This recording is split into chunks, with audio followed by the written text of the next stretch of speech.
आपने पंत के इतने सारे शॉट्स के बारे में बात की. Which is your favorite shot? He's going to hit you for sixes and he's going to babysit your kids. That's Rishabh Pant. क्या आपको लगता है कि ये वार्नर का लास्ट सीजन है? संतुलन बने रहना चाहिए बस. केकेआर की इनिंग्स देख के ऐसा लग रहा था कि वीडियो गेम ही चल रहा है. टो क्रशर डालना और रसल को जमीन पे गिरा के धूल चटाना. कि आरसीबी ने डीसी की जर्सी कॉपी करी है. डीसी ने आरसीबी का क्रिकेट कॉपी कर लिया है. Where did Delhi lose the match today? By losing the toss. वैसे हम रिंकू की बात करें. Do you think he looks ready for the T20 World Cup? अगर आप उनको टीम में ना लोगे तो पूरे इंडिया में दंगे हो जाएंगे boss. Indian T20 league match 16 Delhi versus KKR. Ganguly तो दिल्ली के डगआउट में थे लेकिन दादागिरी करी केकेआर ने. और इस मैच की बात करने के लिए हमारे साथ है डीसी टोली के डेल्विन, जिन्हें मिली आज हार की गोली. चलिए सुनते हैं इनकी बोली. Hi Delvin, welcome to the show for the fans, of the fans and by the fans. Hello, it's a great pleasure to be here. The pleasure is all ours. And fandom की बात करें तो आपका experience कैसा रहा है DC टोली के साथ?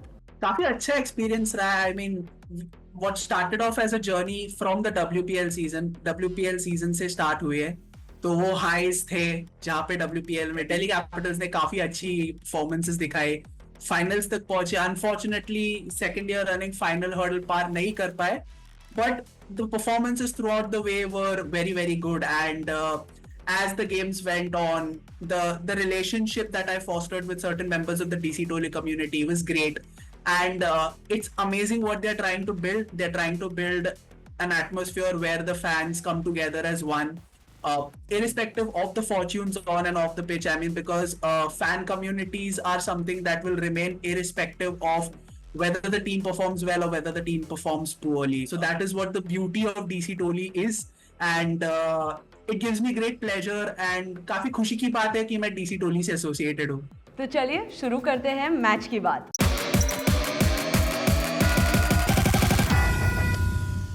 ओके, फर्स्ट डेल्विन, मुझे आपसे ये पूछना है कि where did Delhi lose the match today? By losing the toss. That soon? KKR toss जीत के केकेआर ने बैटिंग ले ली और फिर उसके बाद वही हुआ जब बड़ा भाई छोटा भाई साथ में वीडियो गेम खेलते हैं और छोटे भाई को वो वाली जॉयस्टिक देते हैं जिसकी कंट्रोलर लगाई हुई नहीं है, कि उसको दिलासा मिले कि वो खेल रहा है, बट लेकिन खेल तो एक ही टन रहा है और वो बड़ा भाई है. और जो इस सिचुएशन में केकेआर रही है वो बड़े भाई, और हमको बदकिस्मती से छोटे भाई का रोल मिला. तो it is what it is. जब से टॉस हारे उसके बाद से मैच ही हार गए. वैसे did Delhi miss Kuldeep today? Oh yes, absolutely. Because even for the Indian team, Kuldeep is that X factor. Whether or not जो भी पिच हो, जहाँ पे पिच पे टर्न ना हो, जो पिच पे स्पिन ना हो, कुलदीप हमेशा से अपने अर्लियर प्लेइंग डेज से जब से वो सीन में आए हैं, he's always been that X factor with a major point of difference because of the bounce and the speed that he generates because of his bowling action. He's become a much more lethal, काफी ज्यादा dangerous spinner बने हैं वो, and he's gotten even better. तो obviously Kuldeep ना रहना बहुत बड़ा झटका था, because of the fact that we were one spinner short, and with Kuldeep obviously being one of India's best spinner on a pitch where the rest of the bowlers went for a lot of runs and they were not able to get their lines and length right. Not having Kuldeep there was a big blow for us, and that was a major point of difference also. वैसे डेल्विन, गेंदबाजों की बात करें तो अक्षर पटेल को भी सिर्फ एक ही ओवर दिया गया आज. Was that a problem? अगर आप ग्रैंडर स्कीम से देखो तो मुझे वो डिसीजन थोड़ा डॉजी लगा, क्योंकि उस पिच में अक्षर का बॉल जो directly stump to stump line डालते हैं ऑन अ जनरल बेसिस, अगर वो एक दो ओवर और परसिस्ट कर लेते तो शायद से पॉइंट ऑफ डिफरेंस बन सकता था. पर मैनेजमेंट ने या कैप्टन ने उस डिसीजन उस टाइम पे कुछ अलग सोचा होगा जो काम करे, तो मे बी उस हिसाब से. और आई थिंक मेन एम ये था, आफ्टर अ सर्टेन पॉइंट लग ही रहा था कि जब बड़ा स्कोर हो रहा था तो मे बी उन्होंने पेसर्स को इसीलिए बॉल दी ताकि वो डैमेज कंट्रोल कर सके, क्योंकि जब ऑपोजिशन बैट्समैन इतने फॉर्म में है तो वो टाइम पे अगर कोई स्पिनर लाएंगे तो बहुत बड़ी रिस्क की बात भी हो सकती है. तो अगर उन्होंने अक्षर को एक और ओवर दे दिया होता और वो ओवर अगर 25-30 रन के लिए गए होते तो वो अलग प्रॉब्लम हो सकता था. Would you pick the Akshar Kuldeep duo over Ashwin and Yuzi? Very very close, बहुत ही क्लोज है ये, काफी क्लोज है, बिकॉज दोनों स्पिन ड्यूओज जो है उनकी प्रोफिशिएंसी काफी अलग है, सबके अलग अलग स्ट्रेंथ्स है, सबके अलग अलग वेरिएशंस है। कुलदीप और अक्षर फर्स्ट है, बाकी किसी का अलग व्यू पॉइंट होगा, बट लेकिन ये दो जो स्पिन डुओ है, आप इनको आईपीएल का बेस्ट बोल सकते हो, इसमें कोई शक की बात नहीं है। वैसे हम सभी को पता है कि पंत की वापसी हो गई है, but what do you think about Pant captaincy? Last year जब वो नहीं खेले थे, उसके पिछले वाले सीजन में भी हम देख सकते थे कि पंत एज अ कैप्टन काफी अच्छा कर रहे थे। वो बात अलग है कि वो मार्जिनली प्लेऑफ्स मिस कर गए, बट लेकिन कैप्टनसी अच्छी है। वो बॉलर्स काफी अच्छी तरीके से चेंज कर रहे हैं, कीपिंग भी बिहाइंड द स्टंप्स, वो चॉपीनेस वापस आई है जिसके लिए वो जाने जाते थे, तो it is always a good sign. और आप इस गेम को अगर छोड़ोगे तो द प्रीवियस गेम्स जो 3 थे उसमें आप देख सकते थे कि Delhi were not exactly bad in the losses, वो इतना भी बुरा नहीं खेल रहे थे जितना the result shows. I think Pant वापसी के बाद काफी अच्छा कर रहे हैं as far as captaincy is concern. बहुत लोगों का ये कहना है कि शायद से पंत आगे जाके इंडिया के कैप्टन भी बन सकते हैं। वैसे मुझे भी पंत की स्टंप माइक रिकॉर्डिंग बहुत पसंद आती है। Do you think he is the stump mic maestro? Yes of course, ये इस अगर इसका कोई टूर्नामेंट रहेगा तो ये पंत हैंड्स डाउन जीत जाएंगे, क्योंकि इसमें तो उनका कोई तोड़ ही नहीं है। उनके जैसा अगर कोई कीपर आए, इंडिया में कोई कीपर आए, तो मैं मान लूं पंत भी सोचता होगा कि ऐसा कौन सा शैतान है जो आया है, जरा हम भी देखें। Who do you think is better with stump mic recordings?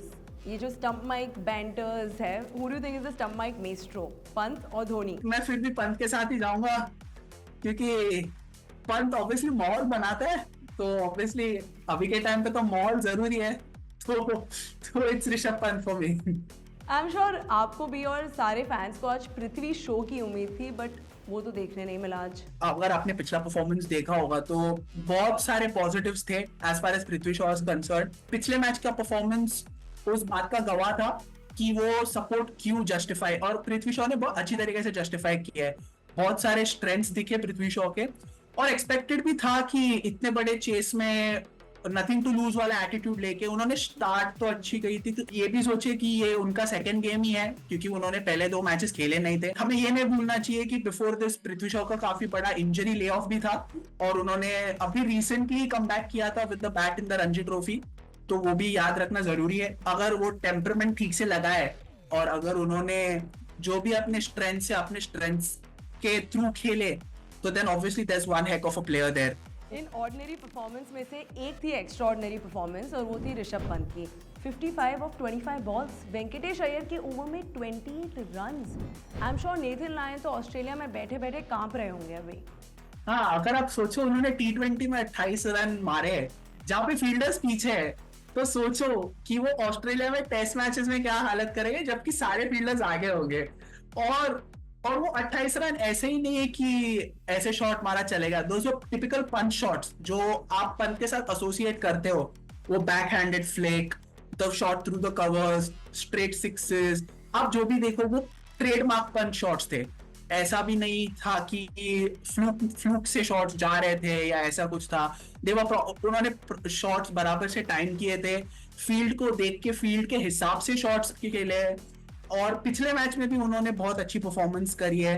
तो मैंने जब पिछले भी बार बोला था कि पंत के परफॉर्मेंसेस ये आईपीएल में आप ना कि दिल्ली कैपिटल्स फैन के पर्सपेक्टिव से देखो, but as an Indian fan के पर्सपेक्टिव से भी देखो, क्योंकि अभी 2 महीने में T20 वर्ल्ड कप भी आ रहा है, तो उसमें अगर पंत ऐसे ही परफॉर्मेंसेस करते रहे और अपना फिटनेस बिहाइंड द स्टंप्स भी बताते रहे, तो इसमें कोई दो राय नहीं कि पंत डेफिनेटली कंटेंशन में होंगे वेस्ट इंडीज और यूएसए जाने के लिए for the T20 World cup. That sentiment is cricket for you. लेकिन आपने पंत के इतने सारे शॉट्स के बारे में बात की, which is your favourite shot?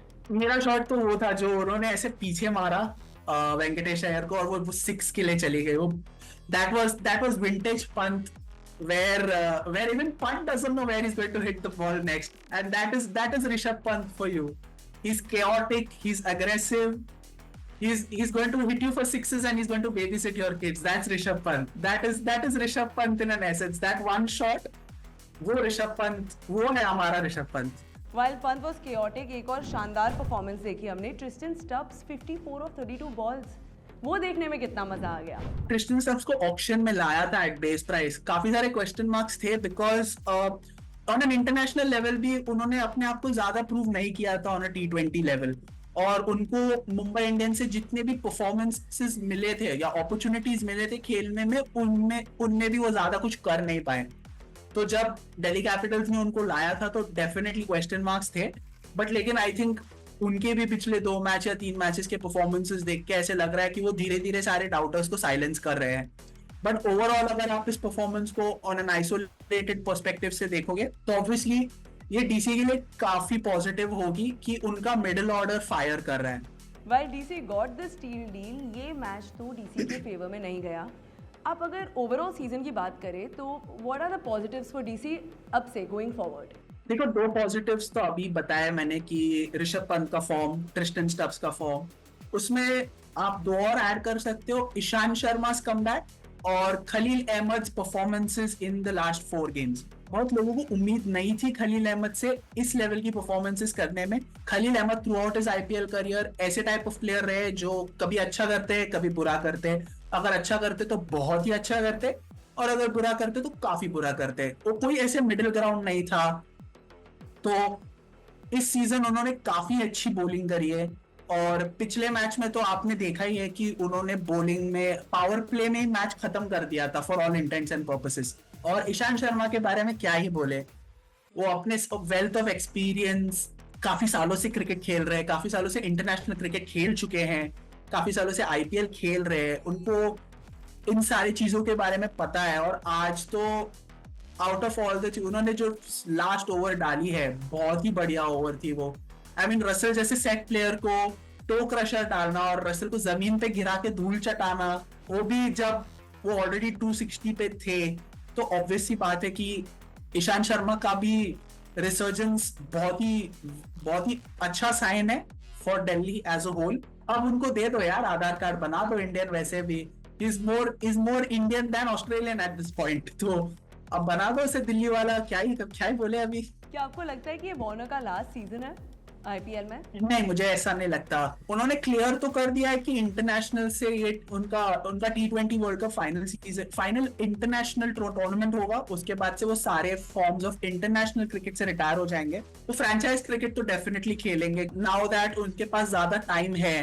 तो आई थिंक वो अपने आप को ज्यादा फिट भी रख सकते हैं। बाकी फ्रेंचाइज लीग्स के बारे में तो पता नहीं, बट लेकिन उनको IPL में तो काफी प्यार मिलता है, काफी रिस्पेक्ट मिलती है, काफी एडोरेशन मिलती है फैंस से। उनका इंडिया में काफी बड़ा फैन बेस है, तो मुझे ऐसा नहीं लगता कि ये उनका लास्ट IPL होगा। देखो, मुझे ये तो पता चल गया है कि आपको उनका गेम कितना पसंद है, लेकिन क्या आपको उनके रील्स भी उतने ही पसंद है?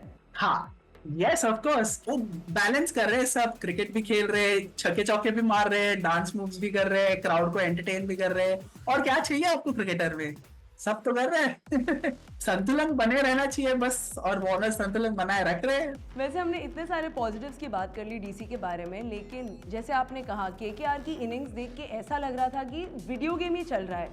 40 boundaries in KKR's innings, that is 1 boundary every 3rd ball. How mind blowing was that? Of course not as a DC fan, but how mind blowing was that as a cricket fan? जब Sunrisers और मुंबई खेल रहे थे तो ये वैसे ही था, और बहुत ही डेडली स्ट्रोक प्ले था। और ऐसा भी नहीं कि KKR के बैट्समैन ब्लाइंड स्लॉक कर रहे थे, और काफी सारे shots were on pure timing. उन्होंने फील्ड प्लेसमेंट्स देख के, फील्ड प्लेसमेंट के हिसाब से शॉट्स मारे। और दिल्ली कैपिटल्स फैन हूँ और दिल्ली कैपिटल्स को रिप्रेजेंट कर रहा हूँ, आपको जब भी अच्छी क्रिकेट दिखती हो तो आप अपलोड करना ही पड़ता है। That is what cricket is about. वैसे ऐसा लग रहा है कि गंभीर के आने के बाद सुनील नारायण का बैटिंग कॉन्फिडेंस भी वापस आ गया है। पिछले मैच में 47 और आज 85 ऑफ जस्ट 39 बॉल्स, 7 4 7 6, ऑलमोस्ट 220 का strike rate. That was crazy, right? Obviously, I think गंभीर से ज्यादा आई थिंक क्रेडिट जाना चाहिए वो फैक्ट्री रीसेट को। जब वो पहले गेम में जब ओपनिंग कर रहे थे, जब रन आउट हुए वो गेम में सिंगल डिजिट में आउट हुए, बट जिस हिसाब से वो उन्होंने टर्न लिया था, ऐसा लग रहा था कि वो फैक्ट्री रीसेट हो गए। और आई थिंक सही तरीके से फैक्ट्री रीसेट हो गए, क्योंकि उसके बाद से उनके बैट से रन ही रन आ रहे हैं, चौके जा रहे हैं, छक्के जा रहे हैं। और ऐसा भी नहीं कि ब्लाइंड स्लॉगिंग है, हाँ, आप नारायण से एक्सपेक्ट करते हो कि जितने ज्यादा रन जितने कम बॉल में मारो तो ठीक है, बट लेकिन उन्होंने आज 85 करे। जेन्युइन चांसेस थे कि उनका शतक भी बने, बट वो नहीं हुआ। बट लेकिन उन्होंने अपना काम कर दिया जो चाहिए था केकेआर के मैनेजमेंट को। अप द ऑर्डर से एक्सप्लोसिव इनिंग्स, उन्होंने एक्सप्लोसिव इनिंग्स दे दी आपको। वैसे डेविन, आपको नहीं लगता है कि आरसीबी ने डीसी की जर्सी कॉपी करी है, इसलिए शायद नारायण भी डीसी के गेंदबाजों को आरसीबी का ही समझ लिए थे? मोर लाइक डीसी ने आरसीबी का क्रिकेट कॉपी कर लिया है। अगर आरसी तो दोनों साइड से फेयर ट्रेड हो गया है, इन्होंने बातचीत कर ली है। आरसीबी ने डीसी को बोला आप हमको हमारी जर्सी दो, डीसी ने बोला आप हमको हमारा क्रिकेट दे दो। तो ये गेम में वही हुआ है, बट लेकिन एटलीस्ट हम आरसीबी के तरह 120 या 130 पे आउट नहीं हुए। हमने 160 क्रॉस करे, अच्छा खासा क्रिकेट खेला है। तो या still something to cheer about.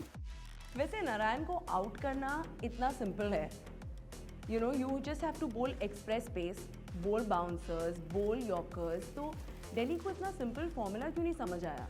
May be thought process ये था कि अगर आप नारायण के ऑपोजिशन पार्टनर्स को जितनी जल्दी डिसमिस कर सकते हो, क्योंकि आफ्टर अ पॉइंट क्रिकेट भी टीम स्पोर्ट होता है। अगर एक आदमी मार रहा है एक साइड से तो समझने वाली बात है, अगर आप दूसरों को निकाल रहे हो। बट प्रॉब्लम ये हुआ कि नारायण के साथ जो भी बैट्समैन आ रहे थे वो भी मार ही रहे थे, तो वो भारी पड़ गया इन द सेंस कि नारायण को भी आउट नहीं कर पा रहे थे और ऊपर से जो सामने वाला बैट्समैन आ रहा था वो भी मार रहा था। तो आई थिंक उधर अप्रोच में थोड़ी सी गड़बड़ हो गई। दिल्ली कैपिटल्स का approach towards Narayan was fine, he would definitely go for that one extra shot जहां पे विकेट गिरती। बट लेकिन जैसे मैंने कहा, दिन ही वैसा था कि सारे शॉट नारायण के मिडल ऑफ द बैट से ही गए और बॉल जब गए तो सीधा बाउंड्री पे ही रुक गए। तो वही बात हुई, तो अनफॉर्चुनेट था। वैसे क्या आप गंभीर को इंडियन टीम के मेंटर या कोच के रोल में देखना चाहेंगे आगे? बहुत ही मुश्किल सवाल है ये, क्योंकि मेरा थॉट प्रोसेस इसमें थोड़ा सा अलग है। बिकॉज मैं चाहता हूँ आफ्टर अ सर्टेन पॉइंट या तो एक ओवरसीज कोच आए या तो नेहरा जी को इंडियन कोच की जॉब दे। बट गंभीर को एज अ मेंटर या एज अ कोच देखना थोड़ा सा मुश्किल होगा। उनकी अब्रेसिव पर्सनालिटी जो है, लार्जर देन लाइफ, वो थोड़े से ज्यादा इमोशनल है, वो अपने इमोशंस को छुपा नहीं सकते, जबकि ऐसे लोग चाहिए। बट आई डोंट नो, ये करंट इंडियन एनवायरनमेंट ऐसा है कि जहाँ पे गंभीर जैसा कोई मेंटोर आए तो थोड़ा फ्रिक्शन हो सकता है, जिसके वजह से फिर टीम में मनमुटाव भी हो सकते हैं। तो I am not exactly in favour कि गंभीर फिलहाल कोई भी रोल में इंडियन टीम में आए। आई थिंक उनको अगर एक दो और सीजन मिले जहाँ पे वो फ्रेंचाइज क्रिकेट में और सक्सेसफुली ये टीम को मैनेज कर पाए, तब आगे जाके ये कॉन्वर्सेशन रख सकते हैं। बट फिलहाल के लिए ये काफी जल्दी होगा। इवन दो उन्होंने लखनऊ में एज अ मेंटर पिछले 2 साल लखनऊ कॉन्सेक्यूटिवली प्लेऑफ्स में आ चुके हैं और ये उनका 3rd सीजन होगा एज मेंटर। बट मेरे हिसाब से still it is a step too soon, हम गंभीर के नजरिए से बात करें तो। और क्वेश्चन ये भी है कि गंभीर वो रोल चाहते हैं या नहीं चाहते, क्योंकि उनकी भी सहमति इसमें काफी जरूरी है at the end of the day. लेकिन डेल्विन, आपने स्पेसिफिकली नेहरा जी का नाम क्यों लिया? आई मीन 2 सीजन 2 फाइनल बहुत, और वो भी उनके पहले 2 सालों में। हम ये अक्सर भूल जाते हैं, गुजरात को फॉर्म हुए सिर्फ 2 ही साल हुए और उन्होंने 2 साल में 2 फाइनल्स, एक आईपीएल ट्रॉफी भी जीती है। और आप देख सकते हो कि वो काफी लेवल हेडेड है, ऑक्शन रूम में भी और डगआउट में भी। उनके काफी बड़ा कंट्रीब्यूशन रहा है नेहरा जी का as far as Gujarat Titans का सक्सेस इज कंसर्न। तो I think it could be a very good opportunity अगर नेहरा जी चाहते हैं to take the reins of the Indian team. उनके पास टेम्परमेंट तो है, अगर अपॉर्चुनिटी मिलती है या वो हाँ बोलते हैं तो काफी सारे वेरिएबल्स है, बट नेहरा जी ऑप्शन अच्छा है। वैसे डेल्विन, आप जब नेहरा जी को देखते हैं, आपको फुटबॉल मैनेजर वाली वाइब नहीं आती उनसे? बहुत बहुत बड़ी वाइब आती है फुटबॉल मैनेजर वाली, क्योंकि आप उन्हें देखो, शॉर्ट्स पहने, टोपी पीछे के साइड पे, अब बस उनके हाथ में नारियल पानी दे दो तो प्रॉपर मैनेजर ही लगेंगे। बट आप नेहरा जी को देखते हो तो ऐसा लग रहा है कि वो अपने मजे ले रहे हो, बट लेकिन साइड बाय साइड वो टीम को भी जो मैसेजेस चाहिए, जो एडवाइस चाहिए, वो भी पहुंचाते हैं टाइम टू टाइम। तो काफी अच्छी वाइब मिलती है उनसे, not only as a coach, वैसे भी वो इंसान भी काफी मजाकी है, तो डेफिनेटली वो वाइब और बढ़ जाती है। बट लेकिन ओवरऑल वो गुजरात के लिए काफी फायदेमंद साबित हुआ है नेहरा जी को कोच अपॉइंट करना। हम कोचेज और मेंटोर्स की बात तो करते रहेंगे, बट मैच की बात पर भी वापस आ जाते हैं, because I just want to remind you, which I am sure आपको पता है, कि रसल मसल इज बैक। 2019 वाली टच में 19 बॉल्स 41 रन्स, लेकिन I can not discount the fact वो कमाल का यॉर्कर जो ईशांत शर्मा ने डाला था। 40 रन मारे तो क्या हुआ, एट द एंड धूल तो ईशांत शर्मा ने ही चटाई उसे। तो ये वही बात हुई, ही who last laughs the loudest. But to be honest, as a cricket fan, is there a better sight than a toe-crushing yorker by a fast bowler? और आपके लिए तो स्पेशली जब वो फास्ट बॉलर ईशांत शर्मा है, वो भी दिल्ली से। Yes, there is a better side. The better side is Ishant Sharma bowling toe crushers to Andre Russell and dropping him on the floor. That is a side. क्योंकि ईशांत शर्मा बहुत कम toe crushers डालते हैं, और ये आज अनफॉर्चुनेटली लूजिंग कॉज है, but लेकिन इस बारे में बात तो जरूर होगी। ईशांत शर्मा ने टो क्रशर डाल के आंड्रे रसल, और ऐसा भी नहीं कि आंड्रे रसल जस्ट अभी अभी आए थे, वो तो वेल सेट थे, ऐसा लग रहा था कि वो और रन मारेंगे, बट लेकिन वो नहीं हुआ। उनको ओवर के पहली बॉल में ही ईशांत शर्मा ने चलता कर दिया, जिसकी वजह से स्कोर उतना हुआ जितना हुआ, वरना 280 290 भी हो सकते थे, क्या पता। वैसे श्रेयस अय्यर को आउट करके डीसी फैंस को बुरा लगा क्या, थोड़ा सा एटलीस्ट? मुझे तो बहुत बुरा लगा, क्योंकि अगर वो होता तो शायद से 210 220 बनाने पड़ते, ना कि 270 280 जितना उन्होंने बनाया। उनको रखना चाहिए था, क्योंकि हमारे कैप्टन थे वो, तो हमारे डबल एजेंट भी हुए। अगर मैच स्लो करते तो हमारा ही फायदा होता वैसे। तो उनको आउट करके हमने शायद से मैच हार लिया होगा शायद। अगर आप केकेआर की स्ट्रैटेजी के बारे में सोचो तो क्या उनको रिंकू को भेजना चाहिए था श्रेयस के पहले? नहीं, आई थिंक डिसीजन काफी अच्छा था रिंकू को श्रेयस के बाद भेजना, वरना हमको 300-320 करना पड़ता। मैडम क्यों आप गिरे को और गिरा रहे हो, वैसे रहने दीजिए ना, जो चढ़ने दीजिए। डिसीजन अच्छा था केकेआर वालों, प्लीज ऐसे ही करना। श्रेयस को पहले ही भेजना, हम उसको आराम से आउट कर देंगे आगे जाके। वैसे हम रिंकू की बात करें तो ये scored an 8 ball 26, maybe DC के लिए अच्छा नहीं था, but do you think he looks ready for the T20 World Cup अभी? एब्सोल्युटली, क्योंकि रिंकू को अपना रोल पता है। उनका रोल यही है कि आपको लास्ट के 2 ओवर या 3 ओवर मिलेंगे ज्यादा से ज्यादा, आपको उन 3 ओवर में आपका विंडो मैक्सिमाइज करना है। आपको वो 3 ओवर में मुश्किल से 10 या 12 बॉल मिलेंगे, आपको उन 10 या 12 बॉल में जितने हो सके उतने रन बनाने, और रिंकू ने वही किया।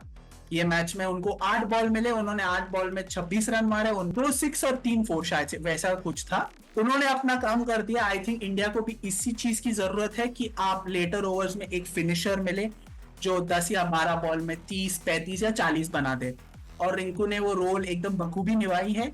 And definitely Rinku has to be in that squad, Rinku has to be in the team. Rinku को इस फॉर्म में अगर आप उनको टीम में ना लोगे तो पूरे इंडिया में दंगे हो जाएंगे बॉस। आप इस फॉर्म में रिंकू को टीम से बाहर करना मतलब आत्महत्या करना जैसा है। वैसे हम ऑल्सो 18 साल के रघुवंशी को नहीं भूल सकते। आई मीन आप तो भूल जाओगे, लेकिन केकेआर फैंस उन्हें नहीं भूल सकते। 54 of 27, 5 4 3 6s, 200 का strike rate. You know, he was India's highest run getter in the 2022 Under-19 World Cup. Talent तो अच्छा है, ऑब्वियसली आईपीएल का स्लोगन रहा है where talent meets opportunity। तो ये एक और ऐसा टैलेंट है जिसको अपॉर्चुनिटी मिला है बड़े स्टेज पे कुछ करने का, और उन्होंने फिलहाल स्टार्ट देख के तो ऐसा लग रहा है उन्होंने दोनों हाथ से उस अपॉर्चुनिटी को ले लिया है। अब देखना ही है कि वो आगे उसे मेंटेन कर पाते हैं या नहीं कर पाते। वैसे डेल्विन, जब मैं मैच देख रही थी तो आई एम श्योर आपको भी ऐसा लगा होगा कि एक टाइम तो एसआरएच का वो 277 वाला रिकॉर्ड था ना, मुझे लगा वो भी खतरे में है अभी। होना चाहिए था। आई थिंक जिस हिसाब से केकेआर खेल रही थी वो ऐसा लग ही रहा था कि वो 277 क्रॉस करेंगे, बट लेकिन I think towards the end DC bowlers ने काफी अच्छी कमबैक करी विद ईशांत शर्मा। जिस तरह से उन्होंने लास्ट ओवर डाली, उससे पहले भी जो ओवर्स पड़े, आई थिंक उन्होंने काफी अच्छा किया वो स्कोर को रोक के। बट आई थिंक जिस हिसाब से ये आईपीएल में पावर हिटिंग चल रही है, आई थिंक सरप्राइजिंग नहीं होगा कि कोई टीम 300 क्रॉस कर दे ये सीजन में। ऐसा लग रहा है मुझे कि शायद से यही सीजन हो कि कोई टीम 300 क्रॉस कर सकती है। जेन्युइनली लग रहा है, 2 टीम्स ऑलरेडी क्लोज आ चुकी है विद सनराइजर्स एंड आज केकेआर।